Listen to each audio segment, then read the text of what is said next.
Bismillahirrahmanirrahim. Assalamualaikum warahmatullahi wabarakatuh. Alhamdulillah wassalatu wassalamu ala Rasulillah wa ala alihi wa sahbihi wa mawalah wa la hawla wa la quwata illa billahi wa ba'du. Alhamdulillah, di pagi menjelang siang ini kita bisa melanjutkan kajian kita, masih membahas kitab Al-Janaiz, dan kita masuk pada urutan hadis ke 554 di sini. Wa anhu radhiyallahu an qala Rasulullah sallallahu alaihi wasallam man syahida al-janazata hatta yusalla 'alaiha falahu qiratun wa man syahidaha hatta tudfana falahu qiratani. Qila wa mal qiratani? Qala mithlu al-jabalaini al-azimaini. Muttafaqun alaih. Wali muslimin hatta tudha'a fil lahdi. Walil Bukhari man tabi'a janazata muslimin imanan wa ihtisaban wa kana ma'aha hatta yusalla 'alaiha wa yufraga min dafniha fa innahu yarji'u bi qirataini kullu qiratin mithlu uhudin. Wa anhu, dan darinya, maksudnya masih hadis Abu Hurairah radhiyallahu an, dia berkata, Nabi sallallahu alaihi wasallam bersabda, barang siapa yang menyaksikan jenazah sampai dia disolatkan, maka dia mendapatkan satu qirat. Dan barang siapa yang menyaksikannya sampai dia dikuburkan, maka dia mendapatkan dua qirat. Dikatakan, apa itu dua qirat? Maka Nabi SAW menjawab, seperti dua gunung yang sangat besar. Hadis ini disepakati Bukhari Muslim, dan di dalam lafaz Muslim disebutkan sampai mayat itu diletakkan di dalam liang lahat. Dan dalam lafaz Bukhari, Nabi mengatakan, barang siapa yang mengikuti jenazah seorang muslim dengan keimanan dan harapan pahala, dan dia terus bersama jenazah itu sampai disolatkan dan selesai dari penguburan, maka dia akan pulang membawa dua qirat. Setiap satu qirat besarnya seperti gunung Uhud.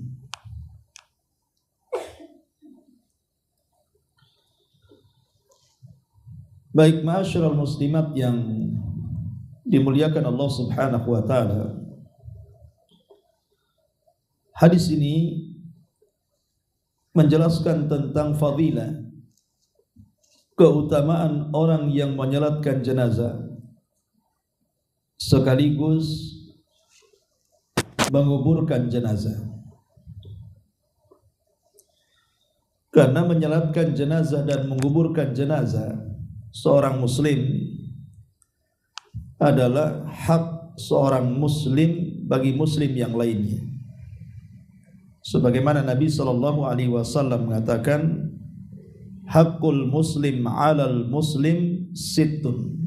Hak seorang muslim atas muslim yang lainnya itu 6 perkara. Salah satunya, idza mata fatba'hu. Kalau dia meninggal, maka ikutilah jenazahnya. Baik, ma'asyiral muslimat yang dimuliakan Allah Subhanahu wa taala, apa hikmah di balik menyalatkan jenazah dan juga menguburkannya? Kenapa Islam ini sangat memuliakan dan menghargai manusia walaupun sudah meninggal dunia? Tentu ada hikmahnya. Kalau tidak ada hikmahnya, langsung saja dikuburkan. Kenapa mesti kemudian dimandikan, dikafankan, disolatkan, dan dikuburkan beramai-ramai serta didoakan? Ma'asyiral muslimat yang dimuliakan Allah Subhanahu wa taala, pertama, karena orang yang menyolatkan atau mengurus jenazah itu, maka siapapun yang ikut serta menyolatkan sampai menguburkan, maka kaum muslimin yang ikut serta itu bisa memberikan syafaat. Kepada siapa? Kepada orang yang mati itu. Karena ada hadis Nabi yang pernah kita jelaskan, man shalla alaihi arba'una musliman la yusyrikuna billahi syai'an syafa'ahumullahu fihi. Siapapun yang salat jenazah dan jumlahnya sampai 40 orang, mereka tidak menyekutukan Allah sedikit pun, kecuali Allah Subhanahu wa taala akan berikan syafaat kepada orang yang disolatkan itu. Ini yang pertama. Yang kedua, sebagai bentuk al-ukhuwah Islamiyah, persaudaraan seorang muslim, bahwa persaudaraan seorang muslim itu bukan hanya sekedar ketika mereka masih hidup saja. Seperti sekarang ibu masih hidup, bersaudara satu dengan yang lainnya, saling menghormati, menghargai, memuliakan, dan begitu seterusnya. Tetapi persaudaraan seorang muslim pun harus dijaga sampai dia meninggal dunia. Makanya Nabi SAW sangat memuliakan jenazah muslim, karena mereka juga saudara hidup dan juga saudara mati. Kemudian juga yang ketiga, dengan kita hadir ikut menyolatkan dan menguburkan, ada kesempatan emas bagi kita untuk memaafkan. Memaafkan kepada siapa? Kepada orang yang meninggal. Boleh jadi orang yang meninggal itu dulunya pernah menyakiti kita, pernah menzalimi kita, entah dengan lisannya atau perbuatannya. Maka dengan hadirnya kita ikut menyolatkan dan menguburkan, itu bisa membersihkan hati kita. Karena bagaimanapun orang yang meninggal ini tidak mungkin bangkit kembali, sehingga apa salahnya kemudian kita maafkan? Karena mereka sudah tidak bisa lagi menyakiti kita, karena ruhnya sudah tidak ada. Artinya ada kesempatan membersihkan hati dengan memaafkan orang yang meninggal itu. Kemudian yang keempat, tadzakkur bil akhirati. Dengan menyolatkan si mayat ini dan juga menguburkannya, kita diingatkan dengan akhirat. Hari ini kita yang menyolatkan, nanti kita yang disolatkan. Hari ini kita menguburkan, nanti kita yang dikuburkan. Hari ini kita yang memandikan, mengkafankan, boleh jadi nanti kita yang dimandikan dan dikafankan. Dan itu sebuah kepastian yang tidak bisa dibantahkan.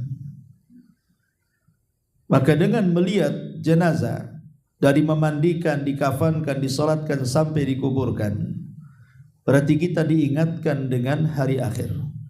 bahwa kita juga ada waktu ajalnya.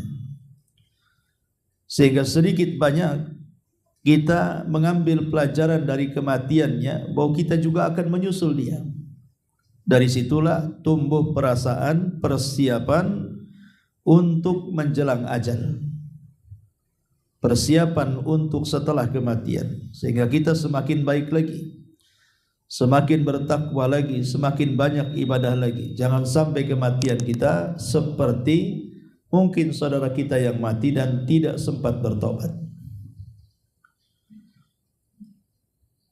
Kemudian juga di antara hikmahnya adalah idhar sya'airil Islam, menampakkan syiar Islam,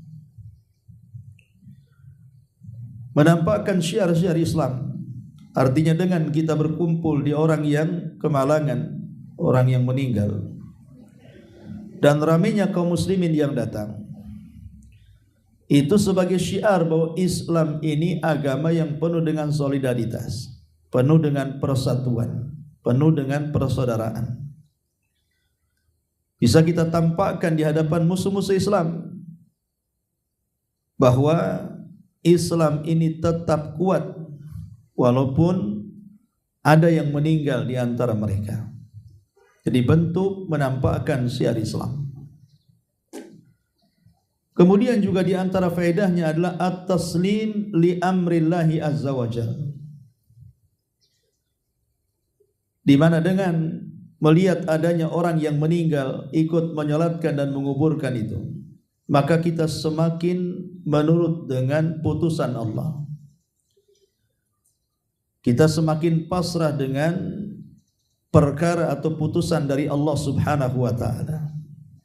Bahwa orang kalau sudah datang ajalnya, tidak ada yang bisa menolaknya. Makanya Allah mengatakan idza jaa ajaluhum la yastakhiruna sa'atan wa la yastaqdimun. Kalau sudah datang ajalnya, tidak bisa dimundurkan, tidak bisa dimajukan. Pas waktunya. Kalau sudah Allah Subhanahu wa taala memutuskan, tidak ada yang bisa membantah. Maka dari sini juga pelajaran kepada kita bahwa nanti kalau Allah putuskan ajal kita sudah dapat atau sudah sampai, maka kita juga akan bernasib sama. Apapun caranya, kalau sudah Allah putuskan hari sekian kita mati, pasti mati. Tak mungkin ada yang bisa menolongnya. Makanya Allah mengatakan hatta idza balagatit taraqi wa qila man raq. Hatta idza balagatit taraq, apabila nyawa sudah sampai di kerongkongan. Wa qila man raq, dikatakan kepada dia, siapa yang bisa menolongmu? Siapa yang bisa meruqyahmu sehingga mengembalikan rohnya? Maka kita semakin taslim menerima setiap putusan-putusan Allah Subhanahu wa taala. Kemudian juga di antara hikmah yang lainnya adalah kita bisa melakukan doa. Berdoa kepada si mayat dengan 3 doa. Pertama dengan rahmat, yang kedua dengan maghfirah, dan yang ketiga dengan sabat. Rahmat artinya kasih sayang Allah. Kita meminta agar Allah memberikan kasih sayangnya kepada si mayat. Adapun maghfirah, ampunan, meminta kepada Allah agar Allah mengampuni dosa-dosa si mayat. Adapun yang ketiga as-sabat, agar Allah meneguhkan keyakinannya sehingga dia bisa melalui fitnah kubur dari 3 soalan mungkar dan nakir. Selebihnya kita meminta kepada Allah Azza wa Jalla agar diluaskan kuburnya, agar diterangi kuburnya, agar diberikan tempat yang lebih layak dibandingkan di dunia, diberikan nikmat yang luas seperti nikmat yang tidak terbayangkan kelak setelah kematiannya, dan begitu seterusnya. Maka ini juga di antara hikmahnya. Kemudian juga hikmah berikutnya, dengan menyolatkan jenazah dan menguburkannya, itu juga bentuk ta'abbud wa taqarrub lillahi azza wa jalla. kita sedang beribadah dan dalam rangka mendekatkan diri kepada Allah Subhanahu wa taala. Karena yang memerintahkan salat jenazah juga Allah, yang memerintahkan menguburkannya juga Allah. Kalau kita kemudian menyolatkan berarti ikut perintah Allah. Kalau kita menguburkan juga ikut perintah Allah lewat Nabi kita Muhammad sallallahu alaihi wasallam. Jadi kalau ikut menyolatkan sampai menguburkan berarti kita sedang beribadah, sedang mengikuti perintah Allah dan Rasulnya, sedang mendekatkan diri kepada Allah Subhanahu wa ta'ala. Kemudian juga sebagai pengingat kepada orang yang hidup, ketika kita melihat si mayat dan kita salatkan serta kita kuburkan, berarti si mayat ini sedang mengingatkan kita, memberikan pelajaran kepada kita. Dan pelajaran ketika melihat orang yang meninggal itu banyak. Di antaranya adalah dua hal yang pernah dikatakan Nabi sallallahu alaihi wasallam. Kalau kita orang yang jahat, dengan melihat ada orang yang meninggal, kita bisa bertobat. Kalau kita ini orang baik dan kita melihat ada orang meninggal, maka kita bisa menambah kebaikan. Sehingga kalaupun kita meninggal, kita sudah bertobat dari kejahatan dan kita sudah menambah pahala dari kebaikan yang ada. Itu minimalnya pelajaran dari melihat orang yang meninggal yang kita solatkan dan kita kuburkan itu.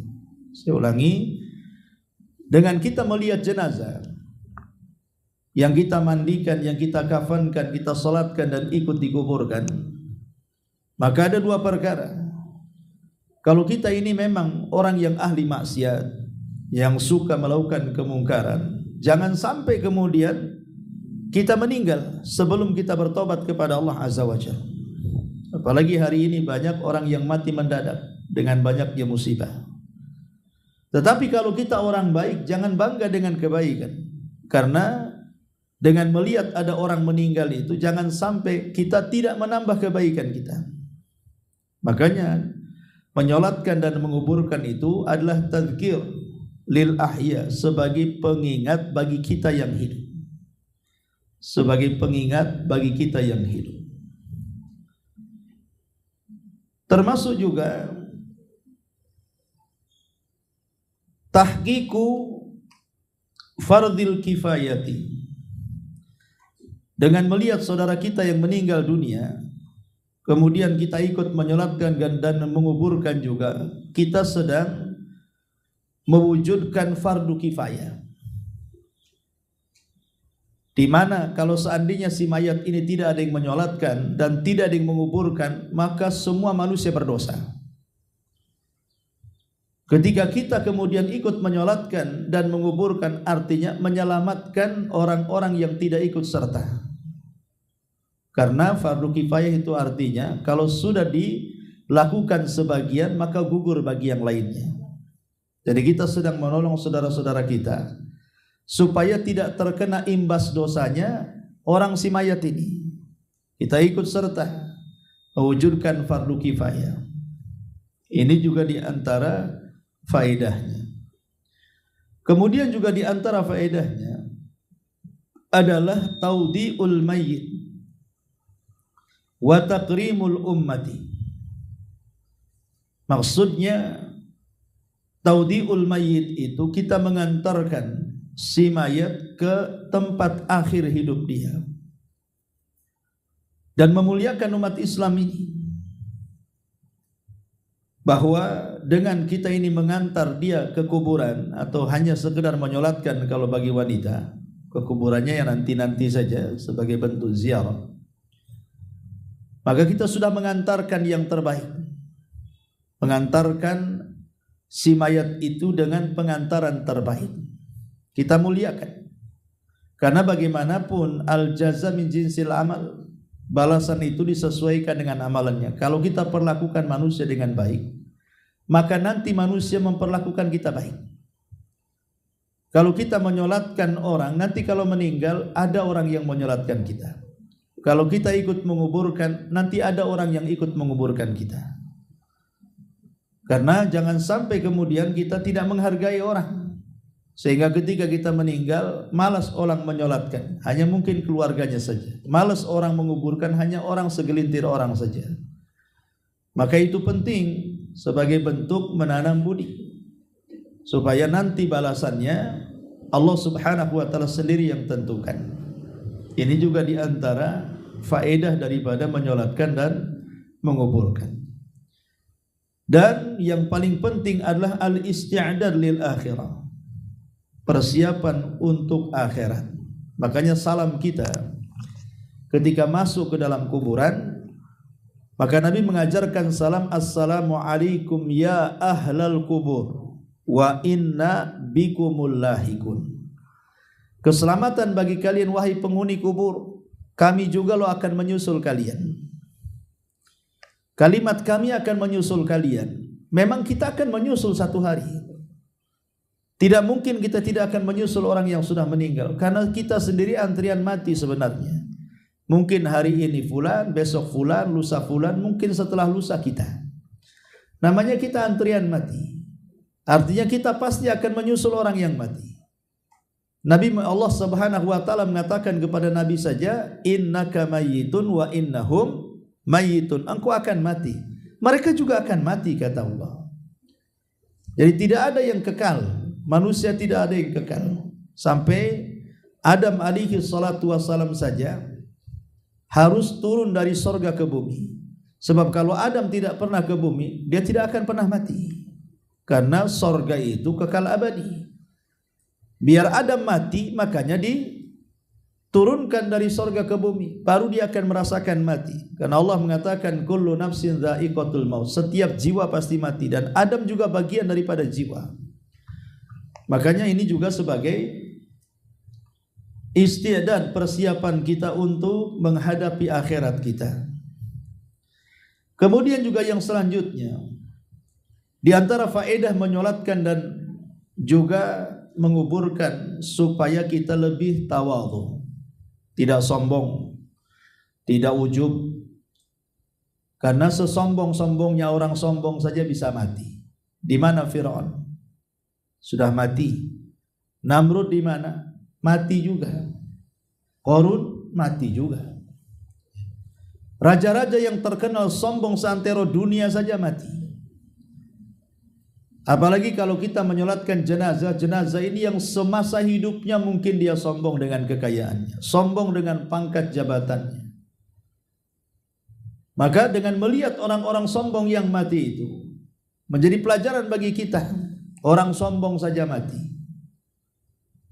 Nah, dari sini menunjukkan ketika kita ini melihat ada kematian, maka tensi kesombongannya kurang. Karena sehebat apapun, sekuat apapun manusia, mati juga kok. Dan rupanya setelah kematian tidak ada yang dibawanya. Jabatan ya tidak dibawa, harta ya tidak dibawa. Bahkan keluarganya pun kalau menangis sebentar saja beberapa hari. Setelah itu tertawa karena harta warisannya banyak. Ya. Artinya di sini bahwa dengan melihat orang mati, tensi sombong kita itu bisa hilang. Mau apa di hadapan Allah? Sekuat apapun mati kok. Kaum Ad itu kurang apa kuatnya? Binasa juga. Kaum Samud berapa hebatnya? Mati juga. Jadi tensi kesombongan berkurang.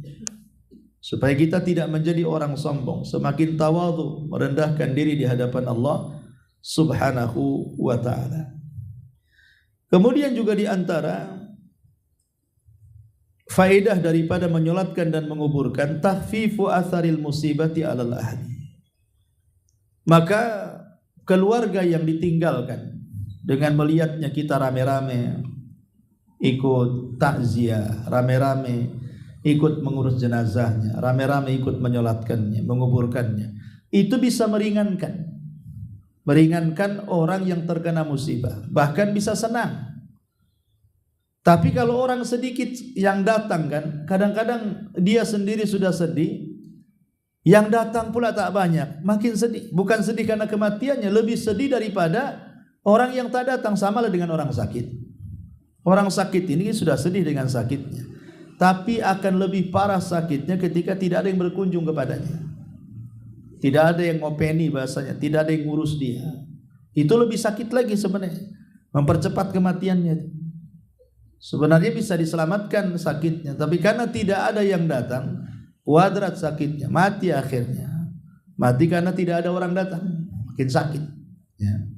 Jadi dengan kita datang kepada orang yang sedang kemalangan, itu minimalnya mengurangi derita mereka itu. Kesedihan mereka kurang. Bahkan sebagian mereka bangga. Saya itu pernah menyolatkan salah satu ikhwan di Batam ini. Kebetulan ramai sekali. Sampai disolatkan 3 kali. Saking ramainya, baik ikhwan-ikhwan yang datang atau masyarakat sekitar.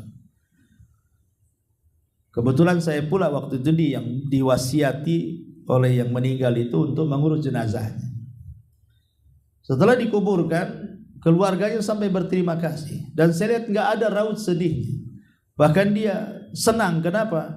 Rupanya keluarganya yang meninggal ini tidak sia-sia hidup. Karena yang menyolatkan banyak, yang mengantar banyak, yang menguburkan banyak. Malah berterima kasih. Nah, ini menunjukkan apa? Bahwa kita hadir ikut menyolatkan dan juga menguburkan itu tahfifu atharil musibati alal ahli, bisa mengurangi bekas musibah kepada keluarga yang ditinggalkannya. Makanya kalau kita rame-rame datang itu senang, apalagi dengan ucapan-ucapan tasbih menyabar-nyabarkan, ya, bercanda supaya sedihnya hilang, apalagi itu teman dekat gitu ya. Walaupun dengan bisikan orang yang terkena musibah itu sedikit bisa mengurangi loh. Umpamanya ibu ada kawan suaminya meninggal, ya, bisikan saja, saya punya tetangga ganteng, nanti bisa saya macoblangi. Sebenarnya dia bercanda sebenarnya kan, tapi dalam kondisi musibah seperti itu bisa tenang loh hati dia, walaupun bercanda sebenarnya. Ya, jadi itu namanya membisikkan, namanya takziah. Takziah itu apa artinya sih? Takziah itu artinya memberikan mengurangi derita yang sedang dia alami. Jadi memberikan kesenangan sedikit lah. Atau dalam bahasa ulama itu namanya jabrul khawatir, menembel luka dalam hati. Itu namanya takziah. Takziah itu menembel luka dalam hati. Kalaupun tidak bisa disembuhkan, minimalnya dikurangi.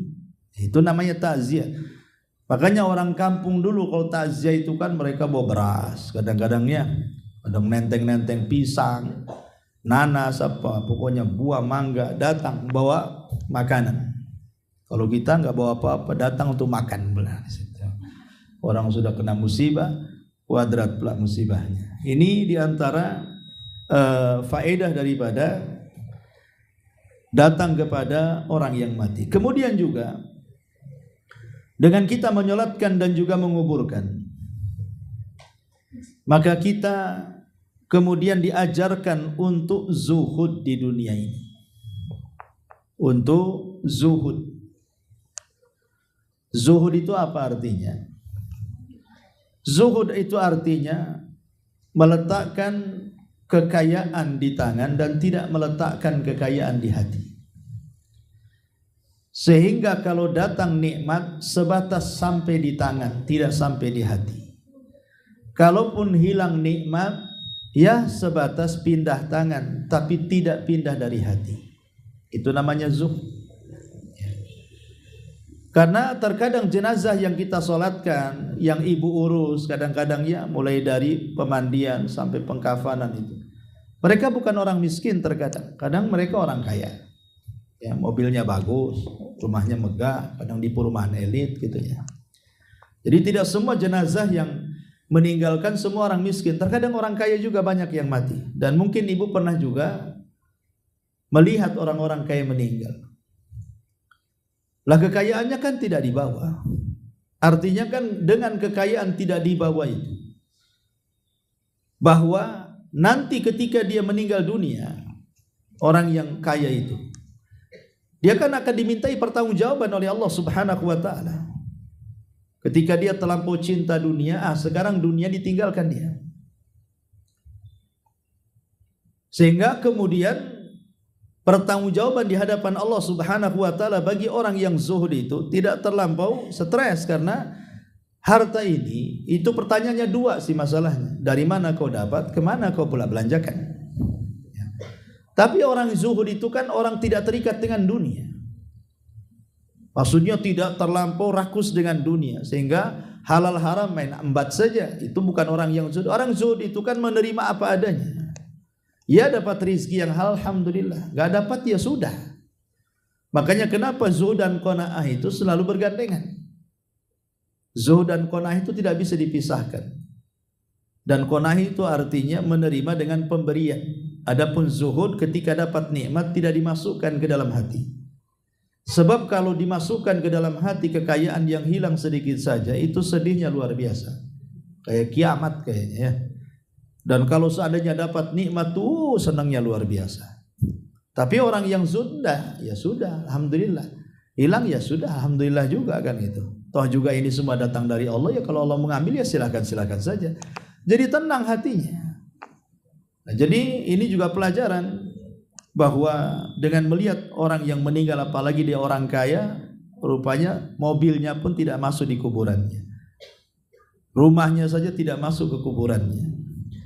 Baik, kemudian termasuk yang paling besar adalah siyanatut tauhid. Siyanatu at-tauhid, menjaga tauhid. Artinya Allah Subhanahu wa taala itu punya hak.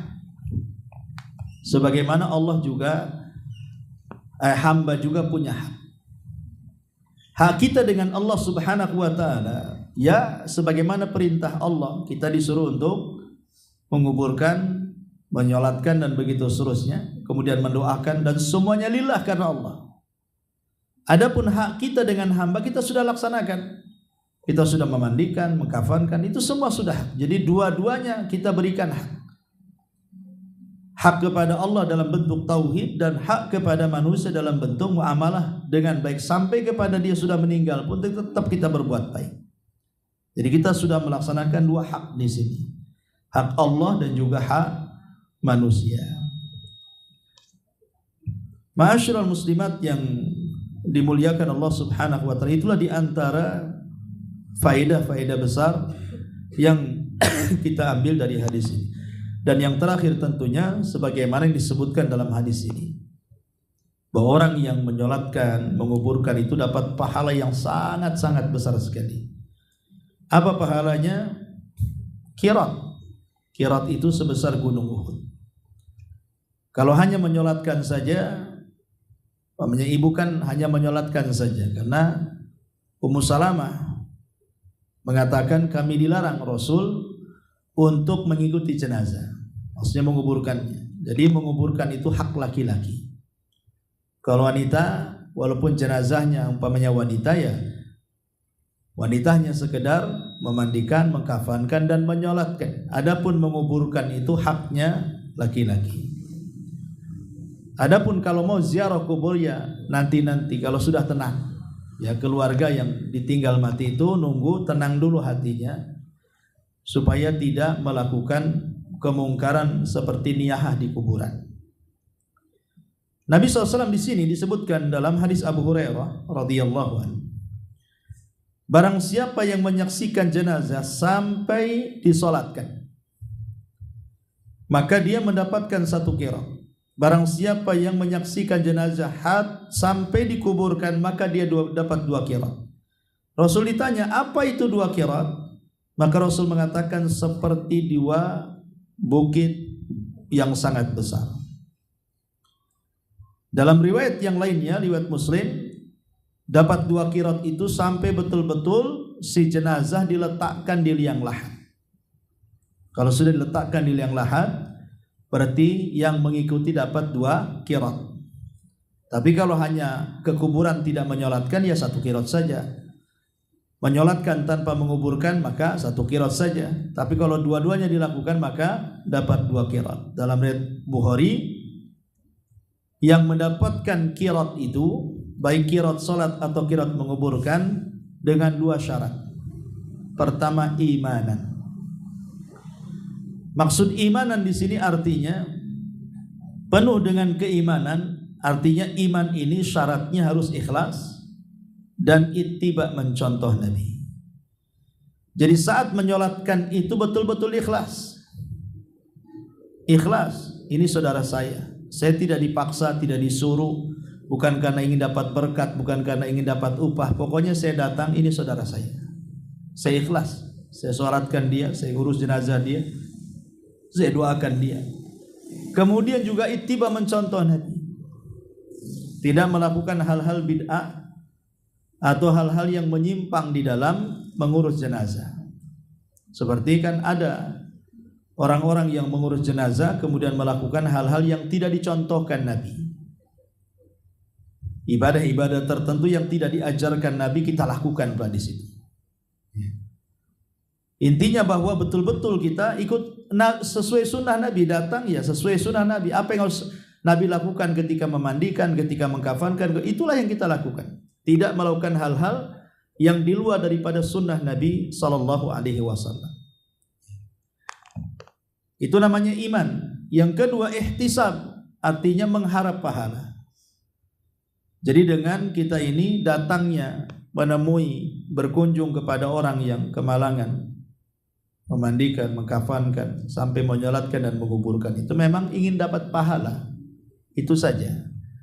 Apalagi orang yang meninggal itu kan jarang-jarang, Bu ya. Kecuali kalau sekarang ini banyak musibah ya.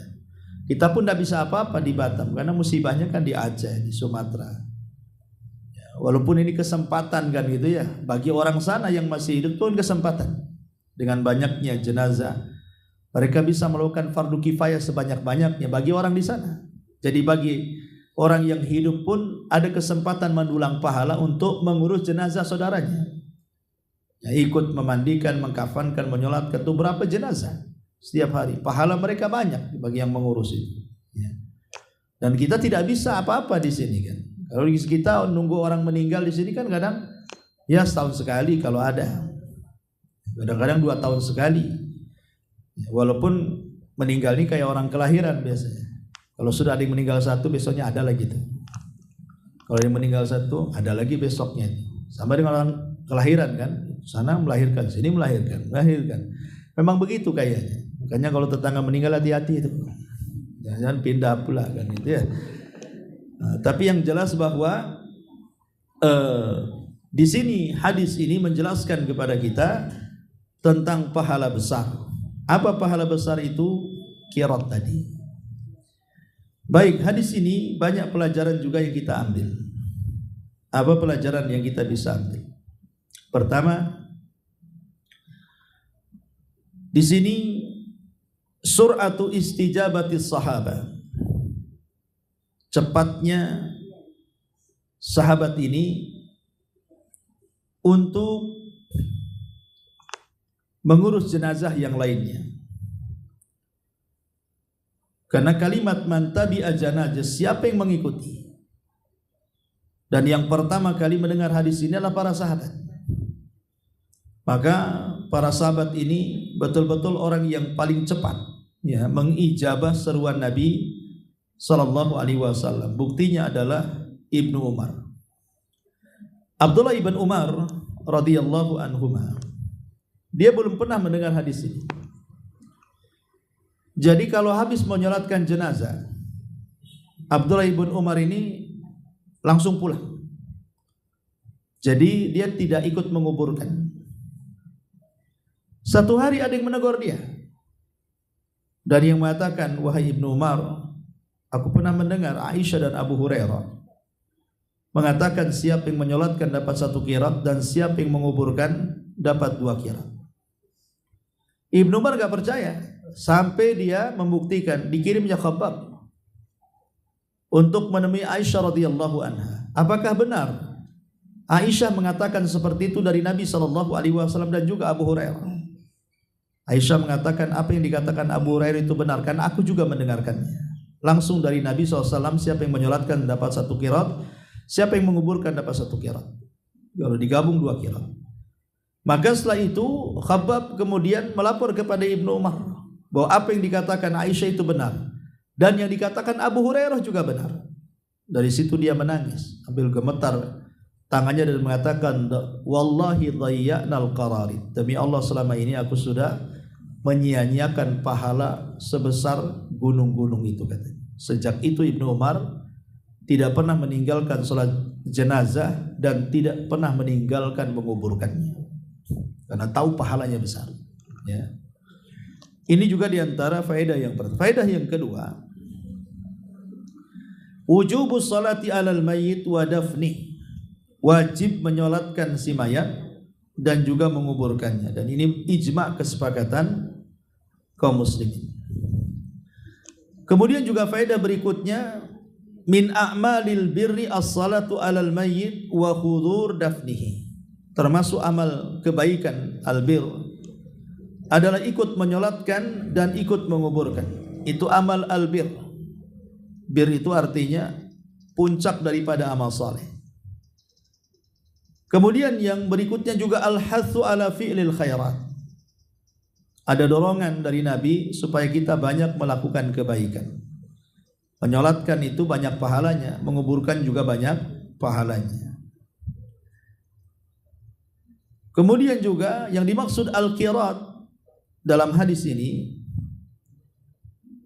itu adalah kinayah dari berlipat gandanya pahala, sehingga Nabi mengistilahkan sebesar gunung Uhud, saking besarnya. Dan kalimat qirat ini selalu dipakai Nabi. Contoh umpamanya Rasul mengatakan, barang siapa yang memelihara anjing, maka dia setiap hari akan kurang pahalanya 1 qirat. Siapa yang memelihara anjing, maka setiap hari pahalanya dikurangi 1 qirat, sebesar gunung Uhud. Bayangkan, kecuali 3 anjing, kata Rasul. Kecuali 3 anjing. Anjing buruan, anjing untuk menjaga kebun, ya. Kemudian anjing untuk menjaga hewan-hewan ternak. Selain ini, siapa yang merawat anjing, mau di dalam rumah, mau di pekarangan rumah, tetap 1 hari 1 qirat hilang. Padahal 1 hari saja kita belum tentu dapat 1 qirat pahalanya. Tapi kurangnya pahala sudah jelas. Ustaz, anjingnya lucu kali, lebih lucu daripada anak saya, katanya. Lebih lucu lagi daripada anaknya. Karena ada anjing-anjing yang lucu tuh, ya. Anjing kecil-kecil tuh kadang-kadang lebih kecil dari kucing lagi. Walaupun itu lucu, ya, tetap namanya anjing ya anjing, liurnya najis. Tidak boleh. Kemudian juga di antara faedah hadis ini, fihi fadilatun liman ittaba'al janazah wa fadilatun ukhra liman shalla 'alaiha. Dalam hadis ini ada keutamaan orang yang mengikuti jenazah dan orang yang menyolatkan jenazah. Jelas, ya. Kemudian juga dalam hadis ini sebagai dalil anna likulli amalin min a'malil janazata qirat, bahwa setiap amalan ketika mengurus jenazah itu masing-masing akan dapat 1 qirat. Masing-masing dapat 1 qirat. Bukan dari pelaksanaan awal sampai akhir, itu enggak. Setiap proses ada pahalanya. Ya, menyolatkan sendiri pahalanya, menguburkan sendiri pahalanya, mengkafani sendiri pahalanya, memandikan sendiri pahalanya. Jadi gimana kalau orang memborong semuanya, dari memandikan, mengkafankan, menyolat, maka besar lagi pahalanya. Karena masing-masing fardu kifayah ini ada pahalanya. Oh, ibu hanya bisa memandikan saja, ada pahalanya sendiri. Oh, ibu hanya bisa mengkafan, ada pahalanya sendiri. Hanya bisa menyolatkan, ada pahalanya sendiri. Jadi memang ini pahala yang luar biasa. Kemudian juga di antara faedah hadis ini juga, di mana Allah Subhanahu wa taala memuliakan bagi hambanya. Walaupun dia sudah meninggal, maka ada aturan untuk kemudian mengurusnya. Dan ini kelembutan Allah. Bisa mengurus, beda dengan jenazah atau mayat binatang. Ya kan main campak saja. Ayam mati ya udah dicampak saja. Tapi manusia beda. Manusia itu ada kemuliaan. Karena ada kemuliaan, makanya tidak boleh sembarang untuk bermuamalah dengan mayat orang atau manusia, apalagi dia seorang muslim. Harus dimuliakan, dan itu bentuk kasih sayang Allah memerintahkan kita untuk memuliakan si mayat itu. Karena seorang muslim hidup dan matinya tetap mulia. Baik.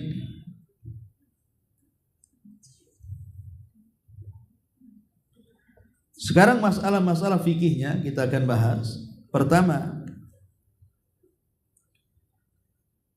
di mana posisi kita ketika mengikuti jenazah? Sebagian ulama mengatakan membolehkan jalan di hadapan jenazah, atau di belakang jenazah, atau di sebelah kanan jenazah, atau di sebelah kiri jenazah. Sebagian ulama membolehkan. Pamannya kita ini mengantarkan jenazah kan kalau jalan kaki Batamnya agak jauh. Meninggalnya legenda kuburnya di Temyang sana, atau di mana itu, di Sungai Panas atau mungkin di Batu Besar, kan jauh. Kalau jalan kaki ya kita ikut dikuburkan lah. Ya minimalnya kan pakai motor atau pakai mobil. Ya. Sebenarnya ulama mengatakan boleh, kita duluan juga boleh, kita belakangan juga nggak apa-apa, beriringan dengan jenazah juga boleh. Tetapi ulama itu mereka hanya berselisih tentang afdolnya di mana. Kalau bolehnya boleh, di depan, belakang, kiri, kanan boleh. Cuman mana yang afdol? Ya ini yang diperselisihkan para ulama. Jumhur ulama mengatakan ila tafdilil masyi amama, bahwa yang paling utama adalah berjalan di depannya. Karena ada hadis Ibnu Umar radhiyallahu anhu, kana ashabu Muhammadin sallallahu alaihi wasallam, kata Ibnu Umar, yamshuna amamal janazati hatta idza taba'adu anha qamu yantadirunaha. Adalah sahabat-sahabat Muhammad, mereka duluan berjalan sampai kalau sudah jauh dari jenazah mereka nunggu. Ya duluan gitu ya. Nah, tapi tetap tidak jauh dari jenazah. Kalau terlalu jauh mereka berhenti, nunggu lagi jenazah, nanti berangkat lagi, dan begitu seterusnya. Kata jumhur ulama bahwa di depan lebih baik. Tapi sebagian jamaah dari ahli fikih mengatakan ila tafdilil masyi khalfaha. Bagaimanapun berjalan di belakang jauh lebih baik. Dan itu pendapat Imam Auza'i, Ishaq dan Abu Hanifah, serta al-Imam Ibnu Hazm. Al-Imam Ibnu Hazm. Dan ini juga pendapat Syekh Albani rahimahullahu taala, bahwa mengikuti jenazah itu yang paling afdol di belakang, bukan di depan. Tapi pendapat yang lain mengatakan sebenarnya sama aja, mau di depan mau di belakang dua-duanya afdol.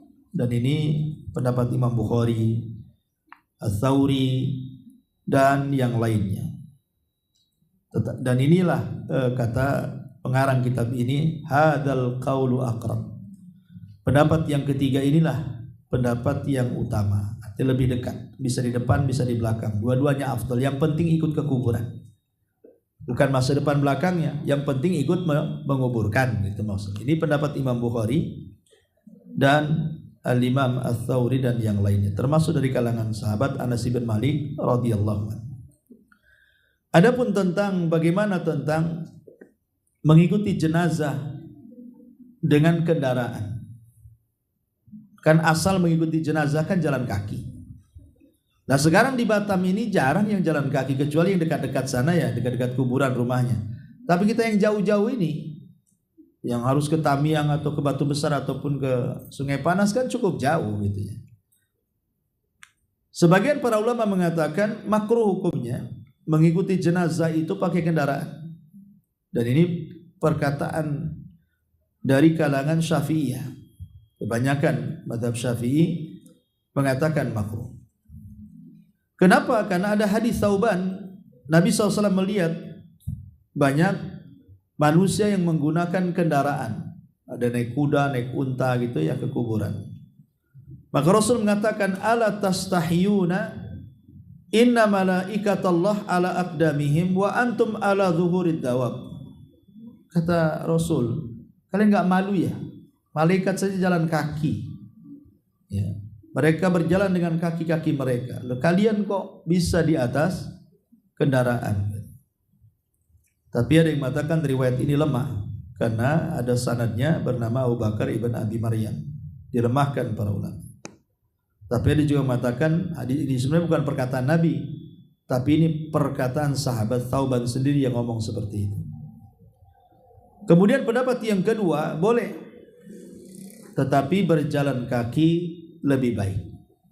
Dan ini pendapat yang lebih kuat. Boleh pakai kendaraan, tapi kalau jalan kaki bisa jauh lebih baik. Tapi kalau di Batam ini kayaknya walaupun jalan kaki lebih baik, ya jangan sampai jalan kaki lah kalau ke Tamiang. Karena kalau sudah sampai sana, orang-orang yang sudah menguburkan udah pulang, Bu. Ibu mau menguburkan siapa kan gitu. Karena kan dari sini ke Tamiang mau berapa jam, orang udah selesai ibu datang. Makanya sudahlah pakai kendaraan saja. Karena supaya kan intinya menghadiri, menyaksikan sampai si mayat itu di liang lahat gitu ya. Ini maksudnya kalau dekat jaraknya, jalan kaki lebih baik dibandingkan naik motor atau naik kendaraan. Kemudian juga masalah berikutnya.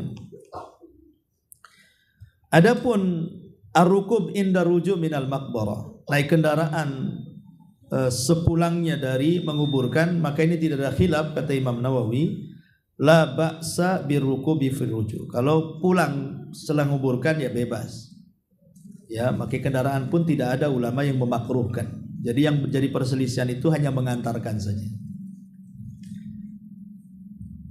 Ini juga diantara hadis ini. Wallahu alam, sekira satu hadis saja cukup. Baik, sampai di sini. Kalau ada yang mau bertanya silakan.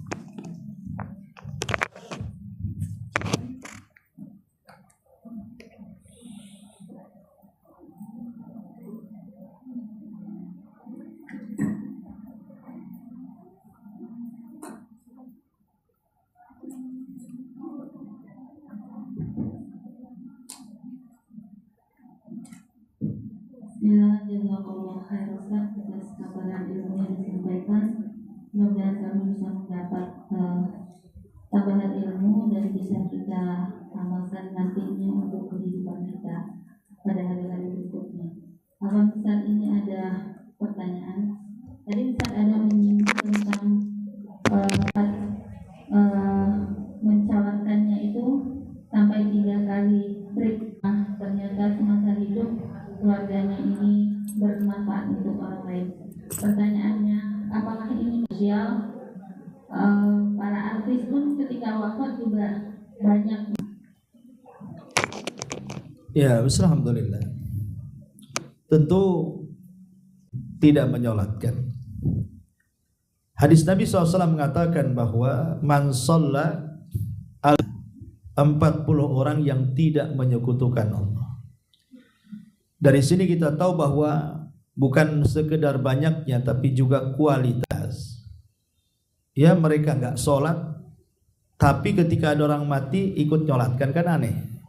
Dia enggak sholat 5 waktu, fardu kifayah. Fardu ain aja sholat 5 waktu enggak dikerjakan. Lalu apa manfaat fardu? Kalau baik sholat 5 waktunya, maka amalan yang lain dianggap baik. Kalau sholat 5 waktunya tak baik, dia juga tidak dianggap baik amalan yang lain. Akidah, ibadah, kan itu ya. Kalau hanya banyaknya saja, tapi mereka juga satu kolam bahasanya ya, sama-sama ahli maksiat, ahli bidah, orang-orang yang ahli ibadah, akidahnya lurus dan lain sebagainya, tentu akan beda, kualitas syafaatnya juga akan beda.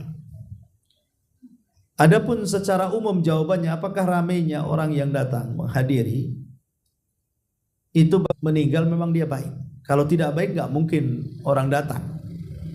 Ya, karena melihat kebaikannya bukan karena fansnya atau karena suaranya, karena lagunya, enggak. Ya memang dia karena baik. Tadi Jawa Barat sana, dia tinggal di kampung. Dia sendiri yang aneh. Maksudnya kan orang kampung di situ akidahnya beda kan. Apalagi kalau dia acara tertentu nggak mau datang dia. Alasannya karena menurut keyakinan dia kan ya tidak sesuai sunnah kan itu. Akhirnya masyarakat benci dari segi keyakinannya tidak suka. Tapi kalau ada kerja bakti warga, dia datang terus. Bukan hanya datang bawa cangkul gitu ya, sekaligus juga bawa minuman, bawa makanan. Selalu, bukan hanya di RT-nya, bahkan di RT orang pun kalau dia tidak kerja mesti datang. Dan dia datang paling pagi, pulang paling terakhir. Ibadah akidah memang tidak suka, tapi mereka suka dengan muamalahnya. Dari situlah dia menilai ketika dia meninggal, subhanallah, satu kampung nyolatkan dia. Padahal sebenarnya mereka orangnya juga ceria dan ya gimana kan kalau masyarakat kan kalau andil apalagi bawa minum, bawa makan, bawa pekerja lagi kan orang senang melihatnya kan. Datang paling awal, pulang paling akhir, udah ngasih makan lagi. Kalau orang jahat pasti dijahati manusia seperti itu kan. Jadi maksud saya itu ramainya orangnya, bukan itu maksudnya.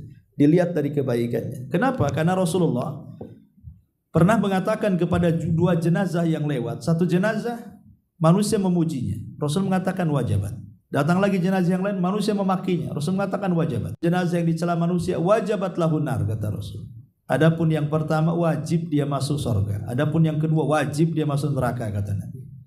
Artinya pujian manusia itu juga sangat bermanfaat kepada si jenazah ini. Dan tidaklah manusia datang ikut menyolatkan ramai itu karena memang kualitas si mayatnya, betul-betul karena istiqomah.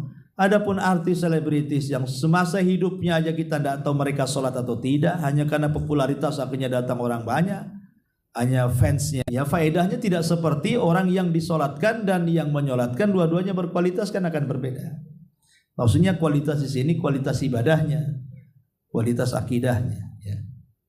Wallahu a'lam. Nilainya untuk muka si jenazah itu kita disunahkan untuk membaca doa apa Ustaz? Dan untuk keluarga yang ditinggalkan sebaiknya kita membaca.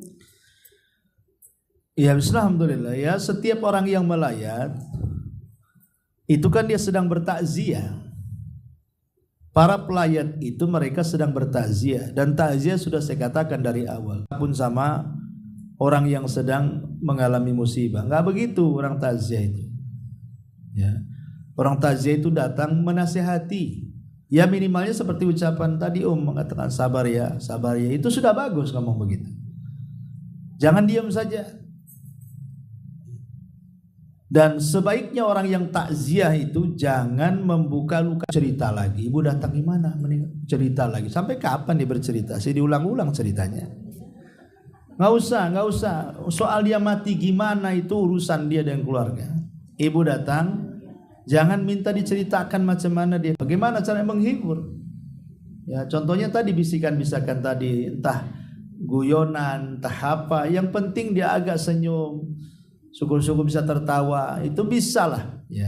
Minimalnya ketika kehadiran. Jadi keberhasilan datang kepada orang yang sedang kemalangan itu, bagaimana bisa membuat dia tertawa, minimalnya tersenyum. Kalau bisa membuat orang tersenyum, berarti takziah sukses tuh. Supaya senyum malah dibuat dia menangis. Ya tadi disuruh ceritakan kematiannya. Ini itu enggak takziah. Jadi kalau doa apa saja yang penting baik. Karena tidak ada doa khusus. Adapun orang takziah ingin melihat mukanya, ya selama ada hubungan waktu hidupnya. Jadi kalau sesama jenis tidak apa-apa. Adapun membuka nggak masalah. Apalagi dia kawan sepengajian. Dan Abu Bakar Siddiq radhiyallahu anhu juga ketika Rasul dimandikan semuanya diletakkan, Abu Bakar baru tahu, makanya dia datang. Kemudian masuk langsung ke kamar. Abu Bakar mengatakan, tibta anta hayyan wa mayyitan ya Rasulullah. Sungguh kau orang baik di masa hidup, kau baik, setelah mati pun kau baik. Tinggalkan dan mendoakan orang yang meninggalkan. Mendoakan kepada orang meninggalkan yang mati dan mendoakan orang yang ditinggalkan juga keluarganya. Dua doa sekaligus tuh kan. Sabar maksudnya kepada keluarga yang ditinggalkan, mudah-mudahan husnul khotimah kepada yang meninggalkan. Itu doa bagus. Karena di waktu itu Rasul mengatakan la tad'u ila, dalam jenazah itu, satu menjelang nazak koma, yang kedua setelah kematiannya, yang ketiga saat menyolatkannya, yang ketiga saat menguburkannya. Itu doa muslim.